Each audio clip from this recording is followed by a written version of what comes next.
Hello, welcome back to the Punisher reviews. In this one, we're reviewing the issue 3 of Punisher War Journal, Volume 2, written by Matt Fraction, and artwork by, and this by far is the last issue that he does for this particular one. Ariel Alevity. Basically, the book starts out with basically sort of like a hallucination in a way of the Punisher in boot camp and Captain America's his drill instructor. Yes, that's how the book opens up. Yeah, then basically Cap calls him a murdering piece of trash. The whole point of this issue is basically Captain America beating living crap out of the Punisher. Something Spider-Man has done on a rare occasion. Basically, and of course, they keep flashing back to this boot camp with him.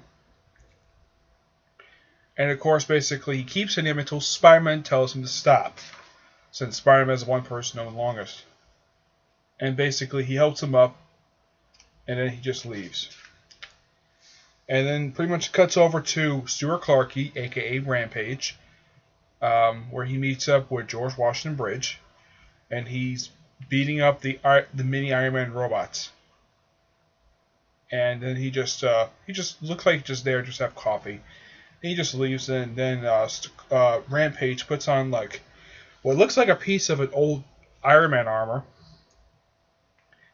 while Bridge tells these agents to take him out, and he just leaves.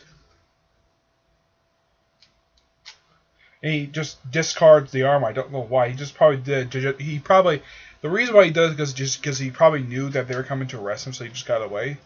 And he says going down, and then the elevator guy. You don't see much of these guys anymore. This going down, sir. Yeah. Then north by northeast for 9 blocks apparently. Yeah. And then he basically finds one of the Punisher's armories. Oh.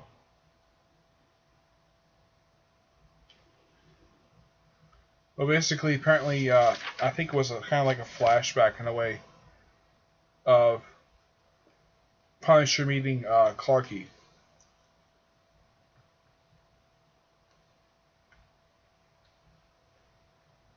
And he basically wakes up in an armory, and later on he takes on the freaking Rhino, and it basically fires what looks like an explosive at him, and it basically destroys one of his horns, and looks like it basically heavily damages his suit. Yeah. So basically you have another Spider-Man villain who gets the crap beaten out of him by the frickin' Punisher. And then somehow he takes something called Satan Claw. He says it's from the war. He says incoming. And he knocks out the Rhino. And I think he just beats the living crap out of him. And the issue ends basically where George Washington Bridge is actually back at the mosque.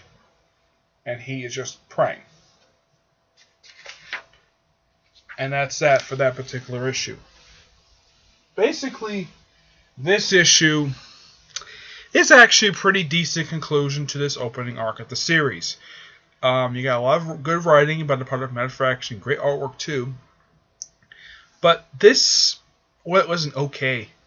It was a decent conclusion to a three-parter. I think the one thing that's quite unusual about this particular story is that the Punisher doesn't really kill any villains, unlike he did in the first 2 issues. But say what you will about the Punisher, he's still an awesome character. And basically, I give not much else to talk about this particular issue, because it's just a lot of random stuff that just happens in this issue. I mean, it's not a bad issue per se, no. But it takes a while for George Washington Bridge to come back to the series.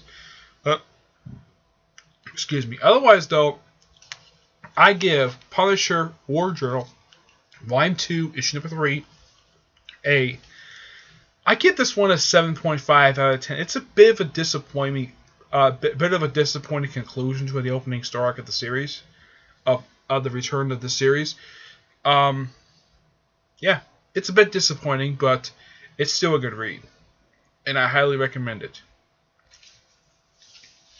Let me set this down.